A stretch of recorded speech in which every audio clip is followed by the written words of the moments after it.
Bismillah, alhamdulillah, wa salatu wa salam ala rasulillah wa alihi wa sahbihi wa man wala. We begin with the name of Allah, the most compassionate, the most merciful.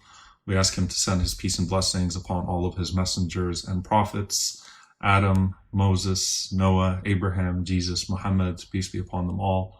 And we ask Allah to join us with the prophets, the truthful ones, the martyrs, the believers, in the highest level of Jannah al-Firdaus, in the highest level of paradise. Allahumma ameen. So this is an idea that I had just to start something nightly, to just share a reflection on some of the emotions that we might be feeling now from a spiritual perspective. So if you're looking for the psychological, if you're looking for that angle of mental health and our emotional well-being, which is a very important angle and a very important aspect, then I suggest you look at what Sister Sarah Sultan and Sister Najwa Awad have done at Yaqeen Institute in terms of the trauma series, as well as the webinar we had the other day, and some of the other content that we're going to be publishing in that regard. But there are things that are spiritually constant in terms of what we seek in these moments and what we look for. And I want to give you this scenario, and those of you that have little kids will be able to relate to this very easily. If you're driving in the car and your kid goes, how much longer, how much longer, how much longer? You're sitting in traffic and how much longer, how much longer, how much longer? When are we going to get there? When are we going to reach the destination? If you've ever been in traffic again and you've got your GPS on and the ETA keeps on changing and you're getting late to a meeting and you feel completely overwhelmed by the inability to do anything to change your circumstances except for be stuck, right? You're stuck in the middle of it all. You don't know what to tell the person that's waiting for you on the other end. And you just sit in that moment and you get more and more agitated as you keep on looking at the ETA, the estimated time of arrival, changing and getting later and later and later and later. This need to know when. When is this going to end? When do we get back to normal? When is this era going to end? When is life over? When is the day of judgment? All of these different things, right? So some of us right now are overwhelmed by this great sense of fitna, of tribulation, right? And there's this apocalyptic, aura that suddenly, it's all going to end. And we see the images that come out from Mecca and Medina and different parts of the world and everything feeling pretty overwhelming. And it's like, okay, well, when is the end of the world? So that's the emotion that I want to speak to right now. When?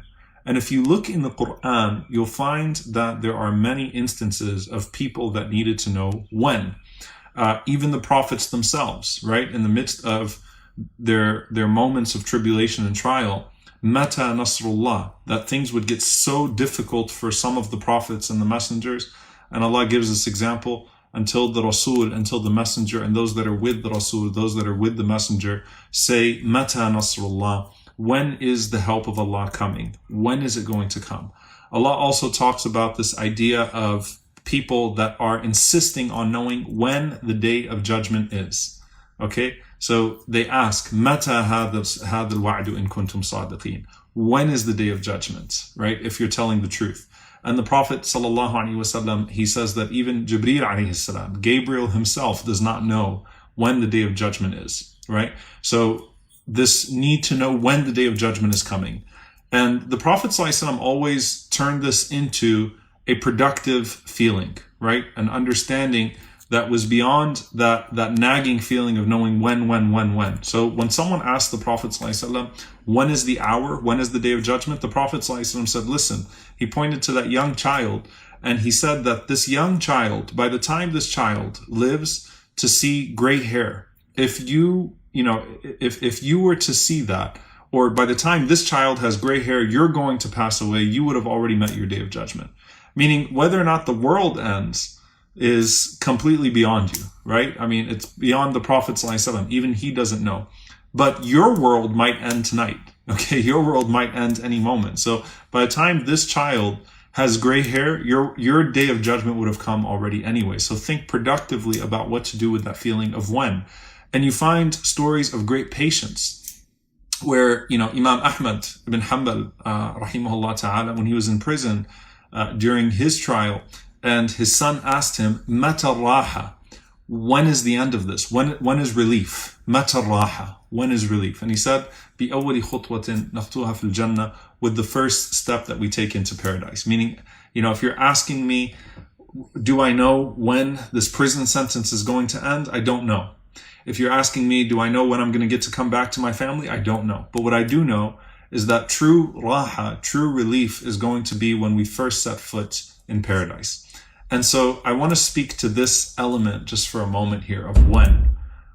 Right now you're seeing the CDC gives the regulation of 8 weeks, and then, it might be a year, it might be 6 months. And we're starting to go through all of these different timelines in our heads, and it can cause us great stress and great anxiety, because we're starting to think Ramadan, and then we're thinking, okay, well, the school year, and then what about next school year? Okay, if I have Hajj plans, or if I had summer plans, if I was going to go here or go there, what happens to this? What happens to that? And what I want us to do, inshallah, is to pull back for a moment and to appreciate that sabr, patience, is not about the wait. Patience is about how you wait. Patience is about the adab, the manner of with which you wait. Okay, you wait for the relief to come from Allah. You wait for that help to come from Allah subhanahu wa ta'ala. And there is great wisdom in Allah always withholding the when, even from the prophets themselves, not just in regards to the Day of Judgment, but in regards to relief, in regards to their missions. So for example, when it came to the Prophet sallallahu alaihi wasallam, when he was on his way to Mecca with the companions to do Umrah, and they signed the Treaty of Hudaybiyah, and they were so excited about this idea that they would finally get to return to Mecca after having spent all of that time away from the Kaaba, after having spent all of that time away from Mecca. And Allah subhanahu wa ta'ala said, "Inna fatahna laka fathan azima," that we have opened for you a great opening. Allah promised them that they would enter into the haram, aminin muhalliqin, that they would enter into the haram, enter into the sanctuary with full belief in safety and security, shaving their heads and performing their obligation, performing the ihram. But Allah did not tell them when. Allah did not tell the Prophet ﷺ when. Allah did not tell the Prophet ﷺ when his mission would be fulfilled. Allah did not tell Ayyub alayhi salam, the Prophet Job, peace be upon him, when his trial was going to end. Allah did not tell Yusuf alayhi salam how long he was going to spend in prison, because that is at the heart of what true patience is, what a beautiful patience is. Allah did not tell Jacob, Yaqub alayhi salam, when he would get his son back. But what Allah did do is he made a promise. He made them a promise, right? And so for us, that promise is not how many weeks it's going to be. It's not how many months it's going to be. That promise is that whatever we do in the midst of all of this is going to be rewarded and compensated accordingly. That promise is that eventual relief comes to everyone, whether that relief is worldly or whether that relief is in the hereafter, which is the time of ultimate relief for the believer. But that relief is coming. That raha will be there. But the test is not knowing when, right? So just like you've got the child that's impatient, that's saying, when are we going to get there? When are you going to give me this? When are you going to give me that? That's how we become with Allah sometimes. When are you going to end this? When is this going to be over?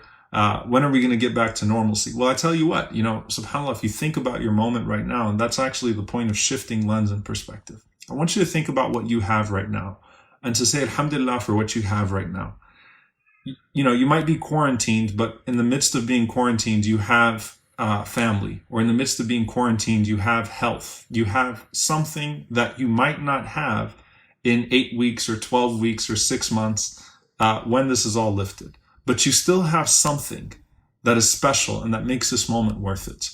And so it's important for us to not get so stuck in the when. And when you're reading the news constantly and it's like, it's going to be this many weeks, and experts predict it's going to be this long, and experts predict this is going to happen, and experts predict this is going to happen. The only expert who I care about when it comes to this is Allah, right? God knows when it's all going to end. He knows when we're all going to return back to normalcy, whatever that looks like. And Allah knows if we're even going to live to see the end of this. But what we do know is that we have a lot to do. We have a lot to stay productive with. And that patience, a beautiful patience, is in the manner of waiting, not in the wait itself. So beautiful patience is to just focus on the moment. Seize the moment. Do what you can in the moment. Stop asking when. Stop being obsessed with when. Stop considering the possibilities of when. Just know that at the end of it, there is ease, right? Inna ma'al usri yusra. With hardship comes ease. Allah did not tell the Prophet ﷺ how many years it would take. With hardship comes ease. I fully believe that there is ease at the end of this. That ease might be in this life and in the hereafter, but it will certainly be in the hereafter. It will certainly be in the hereafter. And my certainty is in that. And my certainty is that Allah, God, will not let this moment go without me finding something beneficial to occupy myself with, inshallah ta'ala, so that I can enjoy the moment and I can focus and do good and not be so obsessed with when. So stop asking when. Don't get too obsessed with when. Don't get paralyzed by all the news of how many months are there. We're thinking about, when is it going to end before Ramadan, or how much longer in Ramadan, or are we going to have the last week of Ramadan? Who told you that you're going to live to see Ramadan in the first place, right? So focus on the moment, focus on connecting to Allah now instead of waiting to Ramadan. You shouldn't have been waiting for Ramadan in the first place, right? Who told you that's going to happen in the first place? So just like the Prophet ﷺ answered that man when he said, when is the day of judgment? And he told him, look, by the time that kid has gray hair, you would have met your day of judgment anyway. And just like Allah answered the Prophet, when the prophets would ask Allah, when is relief coming? That it is coming, right? But not giving a timeline. Likewise, let's not get too caught up in the timeline, and instead let's make the most of the moment, inshallah ta'ala. So that's my reflection for tonight. Again, I'll try to do this every night, inshallah. Just for a few minutes, making dua for you all.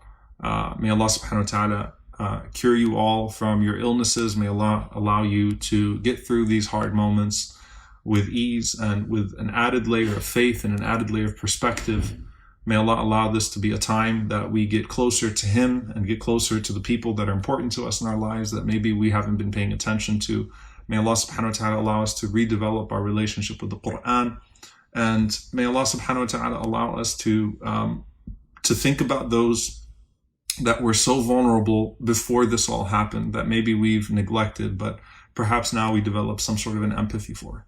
So may Allah enable us to do good for them and to do good for them, but ultimately for His sake always.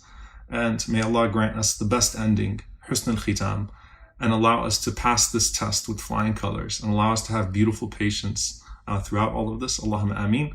As I said, tomorrow, inshallah, I'll be doing the virtual khutbah. It's not an actual khutbah. It's just a Friday, just in the place of the Friday khutbah until we can get back to our masjids. May Allah make that soon. So 1 o'clock Central Time, 2 o'clock Eastern, 2 p.m. Eastern. I'll do that every single week, inshallah, and I'll try to do this every night. Please follow Yaqeen Institute for Islamic Research. There's going to be great content continuously coming out from our entire team, and I'm trying to see if there are any questions that I can take. So let's see what questions pop up. I'll see if I can take a couple of questions, inshallah. Jazakumullah khairan. Thank you. Allah is with you as you expect. Ana 'inda dhanna 'abdi bi. I am what my servant expects of me. Absolutely. So we'll talk about that another time, inshallah.